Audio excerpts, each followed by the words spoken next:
10 दिन पूर्व भारत माता ने अपने वीर सपूतों को खो दिया।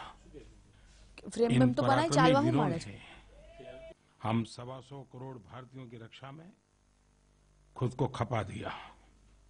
देशवासी चैन की नींद सो सके, इसलिए इन हमारे वीर सपूतों ने रात दिन एक करके रखा था।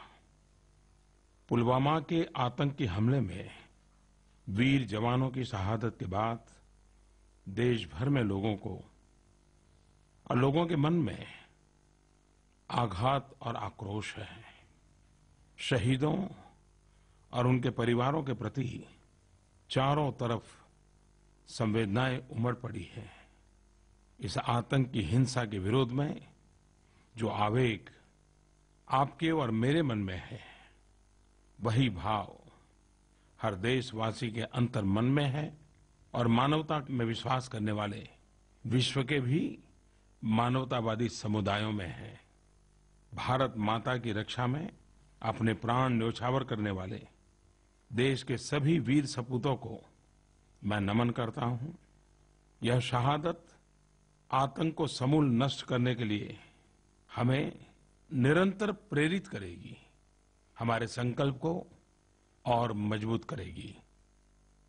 देश के सामने आई इस चुनौती का सामना हम सबको जातिवाद, संप्रदायवाद, क्षेत्रवाद और बाकी सभी मतभेदों को भुलाकर करना है, ताकि आतंक के खिलाफ हमारे कदम पहले से कहीं अधिक दृढ़ हो, सशक्त हो और निर्णायक हो।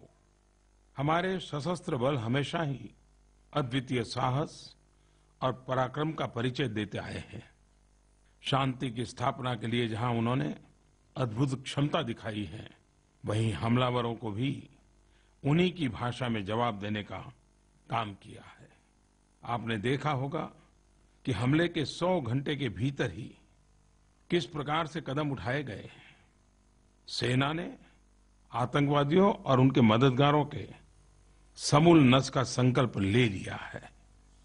वीर सैनिकों की शहादत के बाद मीडिया के माध्यम से उनके परिजनों की जो प्रेरणादायी बातें सामने आई हैं, उसने पूरे देश के हौसले को और बल दिया है। बिहार के भागलपुर के शहीद रतन ठाकुर के पिता राम निरंजन जी ने दुख की इस घड़ी में भी जिस जज्बे का परिचय दिया है, वह हम सबको प्रेरित करता है। उन्होंने कहा कि वे अपने दूसरे बेटे को भी दुश्मनों से लड़ने के भेजेंगे और जरूरत पड़ी तो खुद भी लड़ने जाएंगे। ओडिशा के जगतसिंहपुर के शहीद प्रसन्ना साहू की पत्नी मीना जी के अदम्य साहस को पूरा देश सलाम कर रहा है। उन्होंने अपने इकलौते बेटे को भी सीआरपीएफ ज्वाइन कराने का प्रण लिया है। जब तिरंगे में लिपटे शहीद विजय सोरेन का शव झारखंड के गुमला पहुंचा, तो मासूम बेटे ने यही कहा कि मैं भी फौज में जाऊंगा। इस मासूम का जज्बा आज भारतवर्ष के बच्चे बच्चे की भावना को व्यक्त करता है। ऐसी ही भावनाएं हमारे वीर पराक्रमी शहीदों के घर घर में देखने को मिल रही है। हमारा एक भी वीर शहीद इसमें अपवाद नहीं है, उनका परिवार अपवाद नहीं है। चाहे वो देवरिया के शहीद विजय मौर्य का परिवार हो, कांगड़ा के शहीद तिलकराज के माता पिता हो, या फिर कोटा के शहीद हेमराज का 6 साल का बेटा हो। शहीदों के हर परिवार की कहानी प्रेरणा से भरी हुई है। मैं युवा पीढ़ी से अनुरोध करूंगा कि वो इन परिवारों ने जो जज्बा दिखाया है, जो भावना दिखाई है, उसको जाने, समझने का प्रयास करें। देशभक्ति क्या होती है, त्याग तपस्या क्या होती है, उसके लिए हमें इतिहास की पुरानी घटनाओं की ओर जाने की जरूरत नहीं पड़ेगी। हमारी आंखों के सामने ये जीते जागते उदाहरण है और यही उज्जवल भारत के भविष्य के लिए प्रेरणा का कारण है।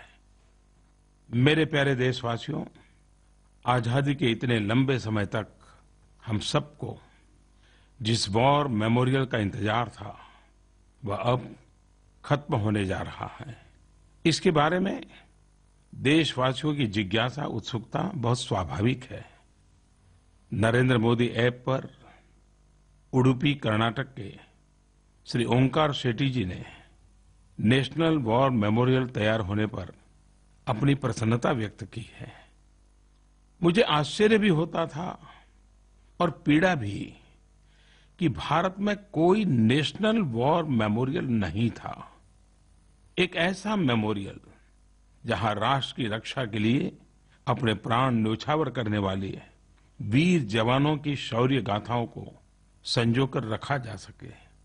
मैंने निश्चय किया कि देश में एक ऐसा स्मारक अवश्य होना चाहिए। हमने नेशनल वॉर मेमोरियल के निर्माण का निर्णय लिया और मुझे खुशी है कि यह स्मारक इतने कम समय में बनकर तैयार हो चुका है। कल यानी 25 फरवरी को हम करोड़ों देशवासी इस राष्ट्रीय सैनिक स्मारक को हमारी सेना को सुपुर्द करेंगे।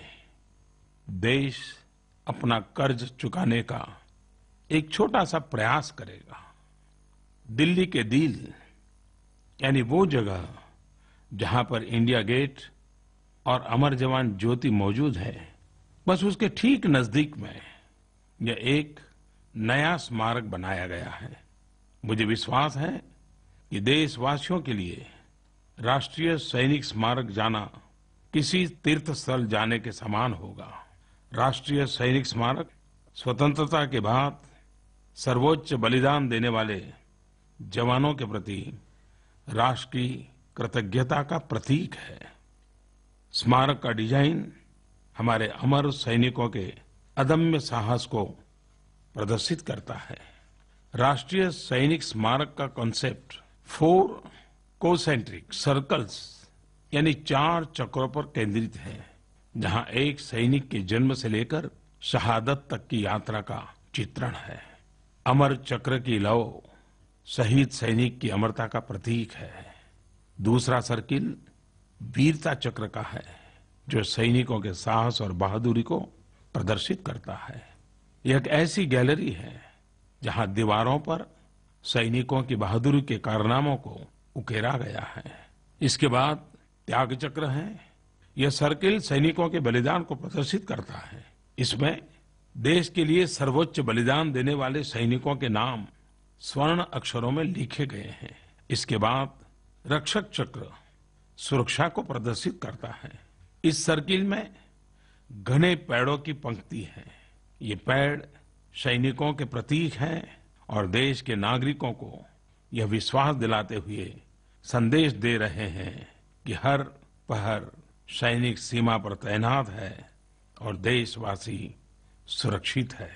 कुल मिलाकर देखें तो राष्ट्रीय सैनिक स्मारक की पहचान एक ऐसे स्थान के रूप में बनेगी जहां लोग देश के महान शहीदों के बारे में जानकारी लेने, अपनी कृतज्ञता प्रकट करने, उन पर शोध करने के उद्देश्य से आएंगे। यहाँ उन बलिदानियों की कहानी है जिन्होंने देश के लिए अपने प्राण न्योछावर कर दिए ताकि हम जीवित रह सकें, ताकि देश सुरक्षित रहे और विकास कर सके। देश के विकास में हमारे सशस्त्र बलों, पुलिस और अर्धसैनिक बलों के महान योगदान को शब्दों में अभिव्यक्त करना संभव नहीं है। पिछले साल अक्टूबर में मुझे नेशनल पुलिस मेमोरियल को भी देश को समर्पित करने का सौभाग्य मिला था। वह भी हमारे उस विचार का प्रतिबिंब था जिसके तहत हम मानते हैं कि देश को उन पुरुष और महिला पुलिसकर्मियों के प्रति कृतज्ञ होना चाहिए जो अनवरत हमारी सुरक्षा में जुटे रहते हैं। मैं आशा करता हूं कि आप राष्ट्रीय सैनिक स्मारक और नेशनल पुलिस मेमोरियल को देखने जरूर जाएंगे। आप जब भी जाएं, वहां ली गई अपनी तस्वीरों को सोशल मीडिया पर अवश्य शेयर करें ताकि दूसरे लोगों को भी इससे प्रेरणा मिले और वे भी इस पवित्र स्थल, इस मेमोरियल को देखने के लिए उत्सुक हों। मेरे प्यारे देशवासियों, मन की बात के लिए आपके हजारों पत्र और कमेंट मुझे अलग अलग माध्यमों से पढ़ने को मिलते रहते हैं। इस बार जब मैं आपके कमेंट पढ़ रहा था तब मुझे आतिश मुखोपाध्याय जी की एक बहुत ही रोचक टिप्पणी मेरे ध्यान में आई। उन्होंने लिखा है कि वर्ष 1900 में 3 मार्च को अंग्रेजों ने बिरसा मुंडा को गिरफ्तार किया था। तब उनकी उम्र सिर्फ 25 साल की थी। यह संयोग ही है कि 3 मार्च को ही जमशेदजी टाटा की जयंती भी है।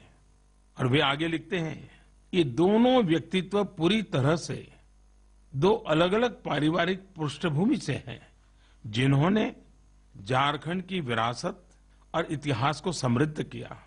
मन की बात में बिरसा मुंडा और जमशेदजी टाटा को श्रद्धांजलि देने का एक प्रकार से झारखंड के गौरवशाली इतिहास और विरासत को नमन करने जैसा है।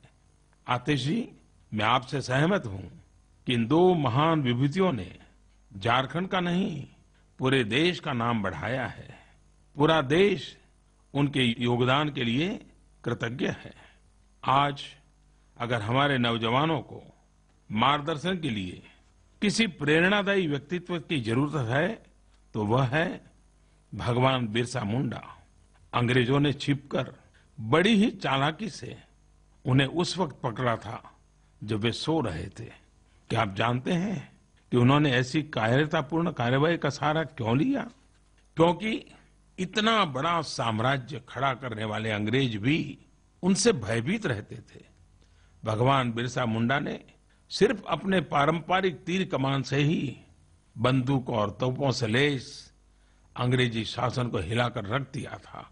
दरअसल जब लोगों को एक प्रेरणादायी नेतृत्व मिलता है तो फिर हथियारों की शक्ति पर लोगों की सामूहिक इच्छा शक्ति भारी पड़ती है। भगवान बिरसा मुंडा ने अंग्रेजों से न केवल राजनीतिक आजादी के लिए संघर्ष किया, बल्कि आदिवासियों के सामाजिक और आर्थिक अधिकारों के लिए भी लड़ाई लड़ी। अपने छोटे से जीवन में उन्होंने यह सब कर दिखाया। वंचितों और शोषितों के अंधेरे से भरे जीवन में सूरज की तरह चमक बिखेरी। भगवान बिरसा मुंडा ने 25 वर्ष की अल्प आयु में ही अपना बलिदान दे दिया। बिरसा मुंडा जैसे भारत मां के सपूत देश के हर भाग में हुए हैं। शायद हिंदुस्तान का कोई कोना ऐसा होगा कि सदियों तक चली हुई आजादी की इस जंग में किसी ने योगदान न दिया हो। लेकिन दुर्भाग्य यह है कि इनके त्याग, शौर्य और बलिदान की कहानियां नई पीढ़ी तक पहुंची ही नहीं।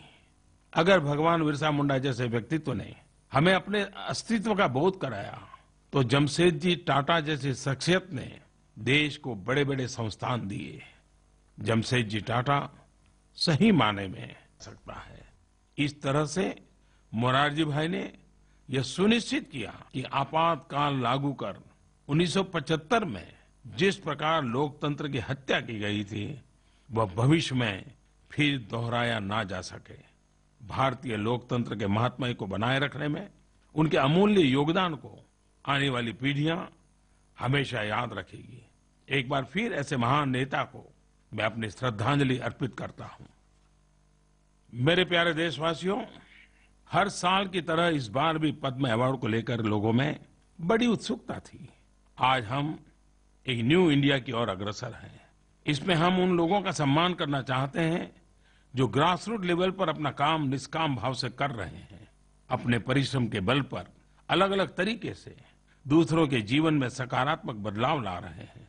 दरअसल वे सच्चे कर्मयोगी हैं जो जन सेवा, समाज सेवा और इन सब से बढ़कर राष्ट्र सेवा में निस्वार्थ जुटे रहते हैं।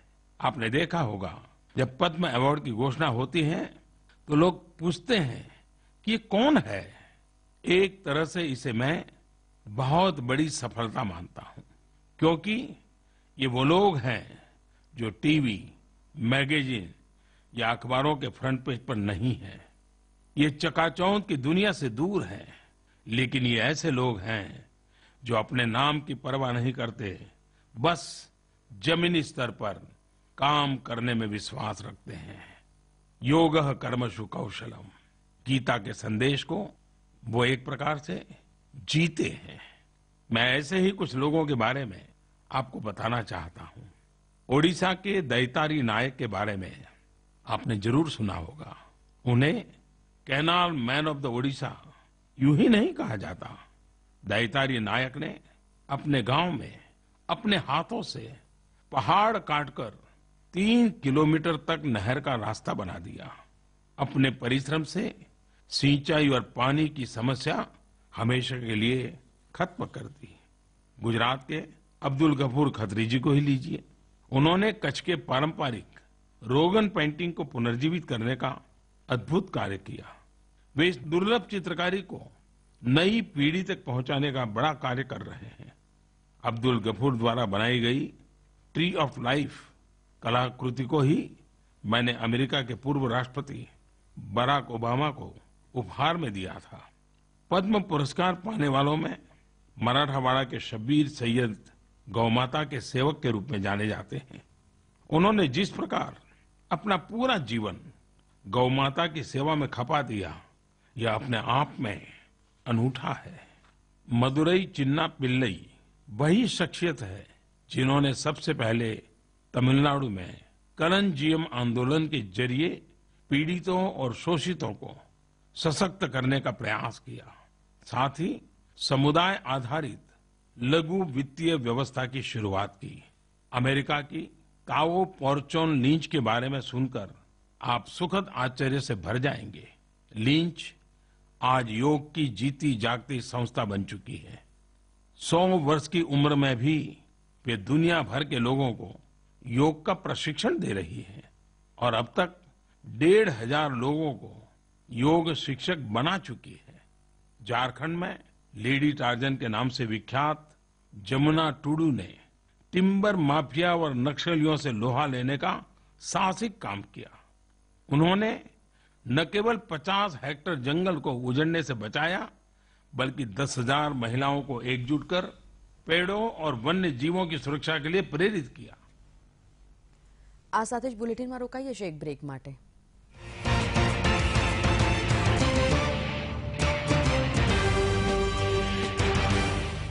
આઈ થિંક ફેલિયર છતાં આગળ વધવું એ જ મારા માટે છે અંદરથી સ્ટ્રોંગ। ઓફકોર્સ દુઃખ થાય છે જ્યારે તમારી કોઈ ફિલ્મ સારી ન ચાલે। સ્પોર્ટ્સ બેકગ્રાઉન્ડ ધરાવતા હોવાથી ફેલિયર્સ તમને નાસીપાસ નથી કરી શકતી।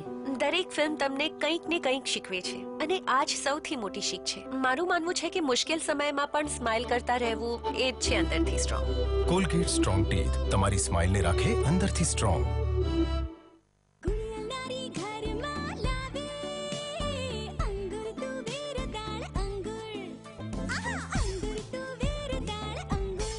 हाँ बोलो क्या लेगा? पाव भाजी, भाजी पुलाव, स्पेशल बटर तवा पुलाव, सब आइटम है असली बटर के साथ। अमूल बटर। बोलो बटर टोस्ट, भुन मस्का, बोले तो एकदम असली बटर। डबल मस्का मार के दे बेटा। ओए dal makhani, butter paratha, butter chicken, butter naan, Amul मक्खन, असली मक्खन।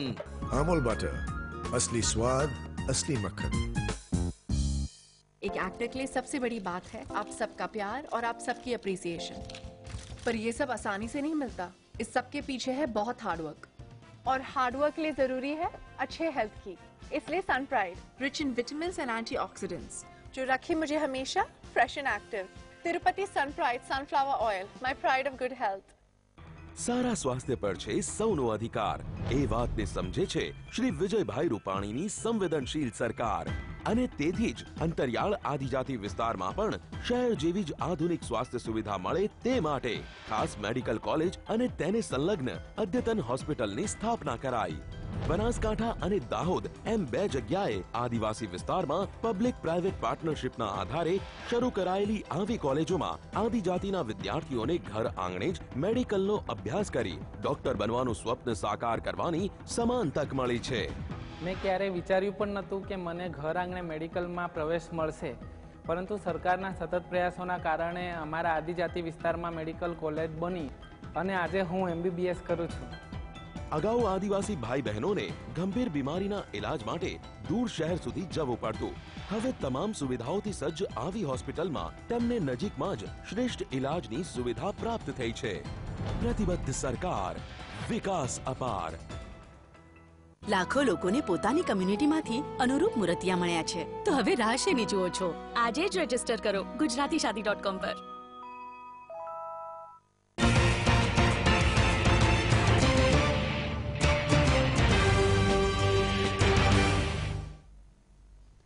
વડાપ્રધાન નરેન્દ્ર મોદી મન કી બાત કરી રહ્યા છે, સાંભળીએ. ऐसे गरीब व्यक्ति को जानते हैं जो पैसों के अभाव में इलाज नहीं करा पा रहा हो, तो उसे इस योजना के बारे में अवश्य बताइए.